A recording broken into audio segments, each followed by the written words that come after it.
It's now been over a month since the longest government shutdown in US history began.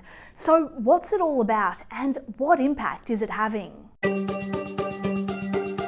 Every now and then, Congress has to pass bills that approve spending for the federal government. Whenever the current bill expires, they have to pass a new one. But if they don't, the government is shut down, meaning many agencies close or run at a reduced capacity. The entire government will be shut down until further notice. So when the latest spending bill deadline approached on December 21, 2018, President Donald Trump included a request for $5.7 billion to fund the rest of his infamous wall at the US-Mexico border. Build that wall! Build that wall! There have to be 60 votes in the US Senate, and the Republicans only have 53 on a strict party basis, to pass a spending bill to reopen the government, a spending bill which also has to be approved of by the President, and he must then sign it. So this is forced compromise, not just between the Democrats and the Republicans, but by the members of Congress and the White House. The wall was one of Trump's biggest election promises, and he's desperate to follow through with it. Who is going to pay for the wall? Who? 100%, folks. Since that's not happening, Trump now wants the US government to pay, but the Democrats, who control the House of Representatives, are refusing to give in. We're not doing a wall. Does anybody have any doubt about we're not doing a wall? One way or the other, whether it's through you, through a military, through anything you want to call, I will shut down the government. Okay, absolutely. fair enough. And We I am disagree. proud, and I'll We tell you disagree. what, I am proud to shut down the government. Shut this down. I want a different answer. The shutdown has affected operations at 9 of 15 federal departments and many other bodies, including NASA and the Environmental Protection Agency. Some of the most visible impacts have seen many museums and national parks closed without any maintenance, increased security lines at airports due to TSA workers calling in sick.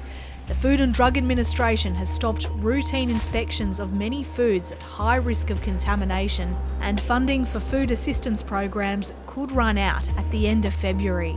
Essential services are still running, like the military, social security, Medicare and Medicaid, the Postal Service, Veterans Affairs, Border Patrol and Air Traffic Control.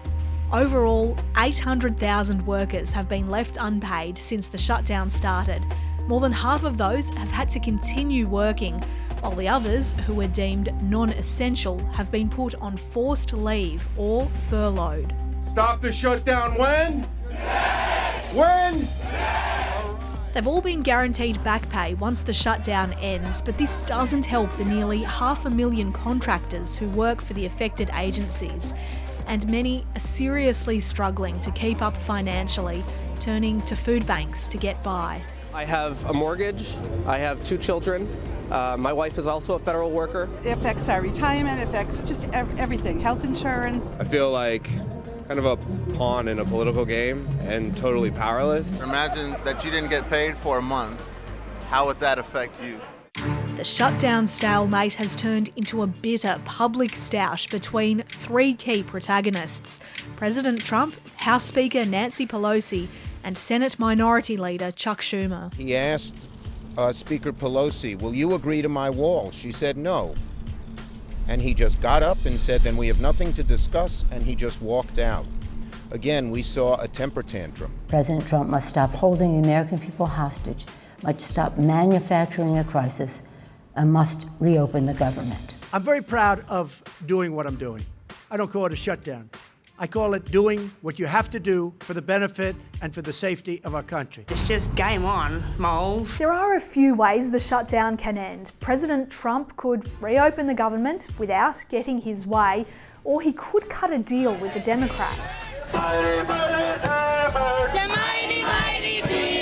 His latest offer asks for full funding for the wall in exchange for several proposals, including the extension of existing protections for around 1 million immigrants. Democrats have rejected this, meaning another option is for Republicans to join with them and pass a spending bill without Trump's approval.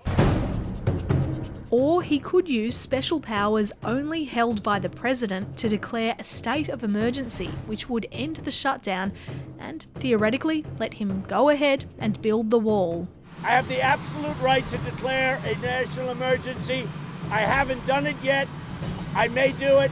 If this doesn't work out, probably I will do it. I would almost say definitely. He's since backed away from that option, but the tit for tat from both sides has continued. If we haven't already reached it, now we have reached the point of absurdity with this government shutdown. Open up government.